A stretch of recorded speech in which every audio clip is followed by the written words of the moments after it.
नाज़रीन, दुनिया में अमराज क़ल्ब और शुगर की अमवात के बाद कैंसर मौत की एक बहुत बड़ी वजह है।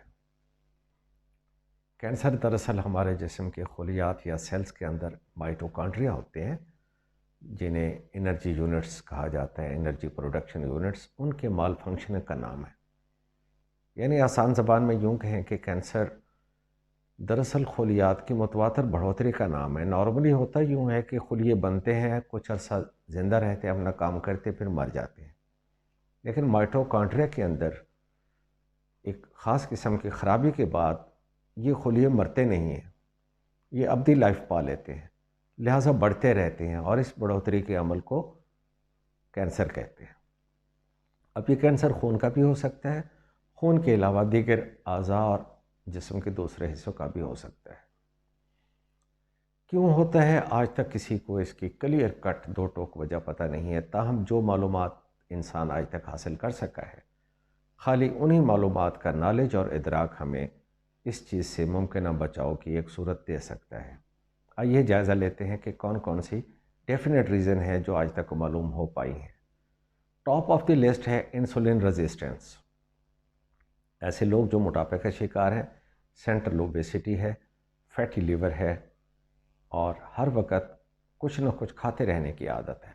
खुश खुराक लोग हमारे हर बाइट और हर खाने के ऊपर, whether it is protein, whether it is sugar, carbohydrate, glucose level भी हाई होता है और साथ इंसुलिन लेवल भी हाई होता है। और ये persistent high insulin level is one of the cause of the cancer, so इससे बचना चाहिए। दूसरे नंबर पे है ग़िज़ा के अंदर इन्फ्लेमेटरी चीज़ों का रुझान। कैंसर पैदा होता है और ये फैलता है, और फैलता जिस्म के उन हिस्सों की तरफ है जो कि पहले से क्रॉनिक इन्फ्लेमेशन की ज़द में होते हैं।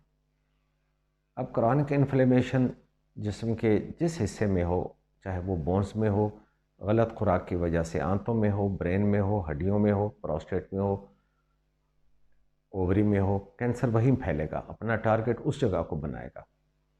हमारी ग़िज़ा में जो चीज़ें सबसे ज़्यादा इन्फ्लेमेशन और पुरानी वर्म पैदा करने वाली हैं, उनमें टॉप ऑफ द लिस्ट आता है वेजिटेबल ऑयल। नाम नेहाद वेजिटेबल ऑयल, दरअसल ये सीड ऑयल है, ये वेजिटेबल ऑयल नहीं है। आप देखें कि कैनोला है या सनफ्लावर है या मूंगफली का तेल है या कॉर्न ऑयल है, ये सारे के सारे इनके बीजों से निकले हुए तेल होते हैं। आप इन ड्राई बीजों को देखें, सीड ऑयल को, बीज को देखें, ये इतने ड्राई में से तेल कैसे निकाला जाएगा? तो उसके लिए इन लोगों ने ये तरीका रखा हुआ है कि उसके अंदर हेक्सेन मिलाते हैं, एक पोटेंट केमिकल है, साथ में हाई प्रेशर, हाई टेम्परेचर के साथ तेल कशीद किया जाता है, जिसको ये वेजिटेबल ऑयल कहते हैं। इस सारे प्रोसेस के दौरान ये हाईली इन्फ्लेमेटरी हो जाता है। इसमें ओमेगा 3 और 6 का तनासब बिगड़ जाता है और ओमेगा 6 बढ़ जाते हैं, and omega 6 are confirmed inflammatory. So हमारे जिस्म में अगर कहीं भी पुरानी वर्म है तो उसका one of the major reason is खाने में कुकिंग ऑयल का इस्तेमाल। अगले नंबर पे आता है ट्रांस फैट। अब ये हुआ कि इस कुकिंग ऑयल को जब बनाया गया तो इसकी शेल्फ़ लाइफ बड़ी थोड़ी थी, ये बहुत जल्द ख़राब हो जाने वाला था। इसकी शेल्फ़ लाइफ को बढ़ाने के लिए इसमें से हाइड्रोजन गुजारी गई। Hydrogenated cooking oil then becomes घी, ये घी बन जाता है जिसको ट्रांस फैट कहते हैं। ये उससे भी बुरा साबित हुआ। अब ये खून के अंदर जाके जमने वाली एक चीज़ बन गया, प्लाक फार्मेशन इसने बनाई और chronic inflammation of the gut की। So this may be a good reason of cancer. Next is the processed meat. नाज़रीन, जब से इंडस्ट्री ने तरक्की की है, डब्बा बंद ग़िज़ाओं का रिवाज आ गया है। पहले हर चीज़ फ्रेश होती थी, अब हर चीज़ को पैक किया जा रहा है। ताज़े गोश्त को लेके प्रोसेस किया जाता है, उसके अंदर केमिकल मिलाए जाते हैं, उसके अंदर प्रिजर्वेटिव और साल्ट मिलाया जाता है, फिर उसको कुकिंग ऑयल में हल्का या ज़्यादा भुना जाता है और डब्बों में पैक किया जाता है। This is called the processed meat and this is a definite reason of the cancer of the colon and other organs too. इस सारे प्रोसेस के दौरान एक्रिलामाइड बनता है। इस प्रिजर्वेशन और ऑयल के दरमियान एक्रिलामाइड बनता है जो कि एक पोटेंट कार्सिनोजेनिक है। इसलिए आप लोग अवॉइड कीजिए डब्बा बंद ग़िज़ाओं से। Cigarette smoking is a major reason of the lung cancer, mouth cancer, even cancer of the pancreas. एक मुत्तफ़िका फ़ैसला है दुनिया भर के साइंसदानों का कि सिगरेट के धुएं के अंदर जो सैकड़ों किस्म के केमिकल्स होते हैं ये कैंसर का बायस होते हैं।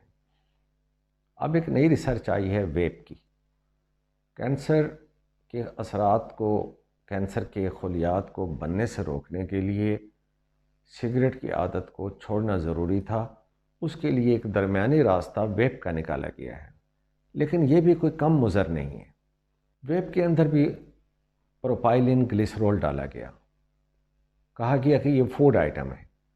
ठीक है, ये फूड की हद तक सेफ़ है और वेप के असरात सिगरेट से बहुत कम हैं, लेकिन यही प्रोपाइलिन ग्लिसरॉल जब ये इनहेल किया जाता है तो for the lungs it is highly inflammatory, for the gut it's okay.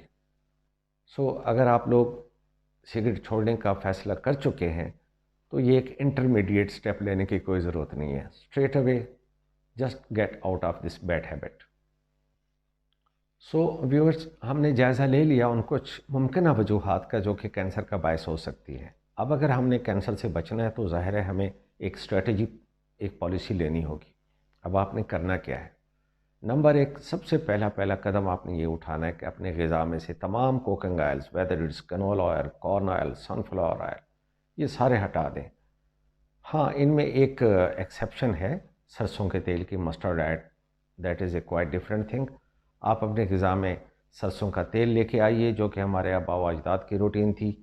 देसी घी बहुत आला है, ओलिव ऑयल बहुत आला है, मगर ओलिव ऑयल और देसी घी की कीमतें नाकाबिले बर्दाश्त हैं आम आदमी के लिए। इसलिए अगर मुमकिन हो तो कुकिंग ऑयल को ख़त्म करके आप सरसों का तेल अपने ग़िज़ा में ले आइए। तंबाकू-नोशी को ख़त्म कीजिए और एक मुसीबत को छोड़ते छोड़ते वेप को गले ना लगा लें, उसको भी ख़त्म कीजिए। वो भी इन्फ्लेमेटरी है फॉर द लंग्स। रोज़ाना 20 से 25 मिनट हल्की धूप में चलिए, वर्जिश कीजिए। ये बिल्कुल ये चीज़ साबित हो चुकी है कि वर्जिश करने वाले लोग, बाकायदा वर्जिश करने वाले लोग कैंसर से काफ़ी हद तक सेफ़ रहते हैं। फिर सूरज की रोशनी में 20 से 25 मिनट वॉक करना, हल्की फुल्की एक्सरसाइज करना, उससे विटामिन डी नेचुरली आपकी स्किन में बनेगा। Vitamin D is highly anti inflammatory, it is anti carcinogenic. अगले नंबर पे बेहतरीन स्टेप कैंसर से बचाव के लिए 8 घंटे की नींद लेना। नाज़रीन, आपको पता है कि पाइनियल ग्लैंड काम करता है हालत नींद में और मेलाटोनिन फॉर्मेशन होती है। Melatonin is one of the chemical which is highly anti inflammatory and anti cancer. यह रात को जो लोग 8 घंटे की नींद लेते हैं वो कैंसर से काफ़ी हद तक सेफ़ है। फिर दिन के टाइम धूप में काम करने से भी मेलाटोनिन फॉर्मेशन होती है बॉडी में। Melatonin is strong anti cancer, proven anti cancer. ग़िज़ा की बात आती है अगले नंबर पे कि ग़िज़ा में ऐसा क्या लिया जाए। एक तो हमने ये कह दिया कि आपने कुकिंग ऑयल हटा देने हैं। Cruciferous vegetables, top of the list है बंद गोभी, कैबेज। बंद गोभी का इस्तेमाल या सब्ज़ पत्तों वाली गोभी का इस्तेमाल एटलीस्ट हफ्ते में 2 दफ़ा कैंसर से मुमकिन हद तक आपको बचाव दे सकता है। और आज की सबसे अहम और ख़ूबसूरत बात, जैसा कि मैं पहले बता चुका हूँ कि कैंसर सेल्स ग्लूकोज, शुगर खा के पलते हैं। बड़ा अहम नुक्ता है, इस पर तवज्जो फरमाइए। अगर हम किसी तरीके से अपना ब्लड ग्लूकोज लेवल नीचे रखें तो कैंसर के इन खलियात को उनकी ग़िज़ा सही नहीं मिल सकेगी और वो अपनी मौत आप मर जाएंगे। और ये चीज़ साबित हो चुकी है। साइंटिस्ट ने ग्रेड 4 कैंसर के कुछ मरीज़ों को एक लंबा फाका कराया और उसमें देखा गया कि वो केस न सिर्फ ग्रेड 4 से 3, 2, 1 में आए बल्कि टोटली कैंसर का ख़ात्मा भी हो गया। ये इतना इम्पॉर्टेंट है। और यहाँ इस मौके पे मैं एक खूबसूरत बात आपको याद दिलाते चलूँ। हमारे आका हज़रत मोहम्मद सल्लल्लाहु अलैहि वसल्लम महीने में 3 दिन रोज़े रखा करते थे, यानी चाँद की 13, 14 और 15 तारीख को, जिसको अय्याम बीज़ कहा जाता है, आप सल्लल्लाहु अलैहि वसल्लम ने तकरीबन तमाम उम्र महीने में ये 3 दिन फाका किया, रोज़े रखे। और आज की साइंस ये साबित कर रही है कि रोज़ा रखना और लंबा फाका करना ब्लड ग्लूकोज लेवल को नीचा करता है, इंसुलिन लेवल को नीचे करता है, और एक ग्रेट असिस्टेंस है कैंसर के ख़िलाफ़। तो इस पे आप गौर कीजिए, कम खाइए और महीने में 3 दिन का रोज़ा रखिए। You will get the best results as far as the cancer and obesity and diabetes and so many diseases are concerned. Thank you for watching the video. नाज़रीन, हम इस चैनल के ज़रिए अच्छी अच्छी बातें, मेडिकल साइंस की साबितशुदा बातें आपकी अच्छी सेहत के लिए और लोगों के फ़ायदे के लिए बयान करते हैं। आप इसमें अपना हिस्सा ऐसे डाल सकते हैं कि इन अच्छी बातों पे आप पे अमल करें, और इन वीडियोस को आपके जितने भी कॉन्टैक्ट्स हैं, चाहे वो फेसबुक है, व्हाट्सएप है, या दूसरे जो सोशल मीडिया के ज़राए हैं, उनके ऊपर आगे ज़्यादा से ज़्यादा फैलाया करें, ताकि एक अच्छा मैसेज लोगों तक जाए। यकीनन किसी न किसी का फ़ायदा हो जाएगा। वीडियो देखने का बहुत शुक्रिया। सब्सक्राइब कर दें, बेल आइकॉन को हिट कर दें, ताकि आने वाली हर अच्छी वीडियो आपको सबसे पहले आपको मिले। Thank you once again. Have a nice day. I am Dr. Shahzad Hashmi.